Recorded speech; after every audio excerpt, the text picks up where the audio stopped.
कभी कभी हम ये सोचते हैं कि क्या वाकई हमारे बच्चे को स्पीच थेरेपी की ज़रूरत है या नहीं है, या लोगों की बातें हैं या हमारा वहम है। तो ये क्वेश्चन मैं आज आपका क्लियर करती हूँ।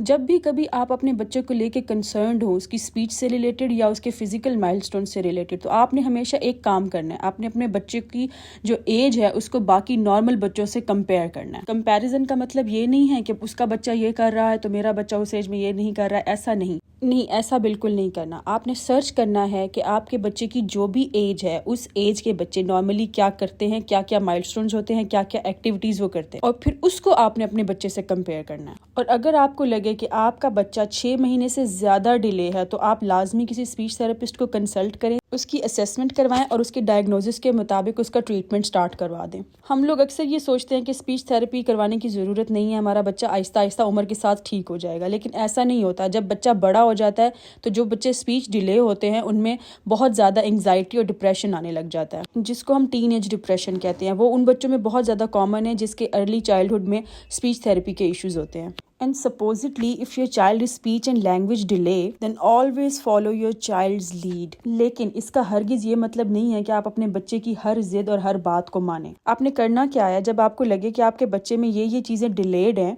तो आपने आहिस्ता आहिस्ता वो चीज़ें अपने बच्चे की लाइफ में ऐड करते जाना है। जो आजकल हमारे लिए सबसे बड़ा मसला है वो है स्क्रीन टाइम। अगर आप अपने बच्चे की लाइफ से स्क्रीन टाइम एलिमिनेट कर देंगे या मिनिमाइज कर देंगे, वो भी आपके बच्चे की स्पीच इन्हांसमेंट में बहुत हेल्प करेगा। क्योंकि जो भी बच्चा स्क्रीन देख रहा है, अल्टीमेटली उसका ब्रेन उस तरीके से डेवलप नहीं होगा जिस तरह बाकी नॉर्मल बच्चों का होगा जो स्क्रीन नहीं देखते हैं। तो डेफिनेटली स्पीच के इश्यूज आएंगे, साइकोलॉजिकल इश्यूज आएंगे, बिहेवियरल इश्यूज आएंगे, और बच्चा आहिस्ता आहिस्ता हर चीज़ में डिले होता जाएगा। और हम लोग डिवाइसेस से इतना ज़्यादा घिरे हुए हैं कि हमारे लिए बहुत ही मुश्किल है किसी भी बच्चे को स्क्रीन टाइम ना देना। उसके लिए हम क्या कर सकते हैं, उसके लिए हम ये कर सकते हैं कि हम वो वाला स्क्रीन दे दें बच्चों को जो कि उनके लिए बेनिफिशियल हो। मैं लिस्ट ऐड कर रही हूँ, आप ये देख लें। ये टीवी शोज़ हैं जो आप अपने बच्चे को दिखा सकते हैं, जो कि बहुत ज़्यादा हेल्पफुल है। मैंने रिफो के साथ भी ट्राई किया, रिफो काफ़ी चीज़ें इससे लर्न करती है।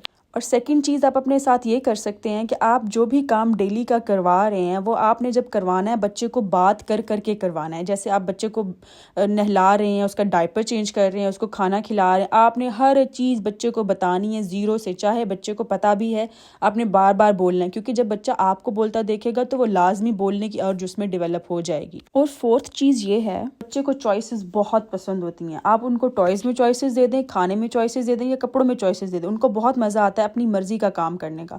आप अपनी मर्जी से 3 चीज़ें सिलेक्ट करें और उसके बाद बच्चे को उन्हीं 3 चीज़ों के ऑप्शंस दें कि आपको इसमें से क्या चाहिए।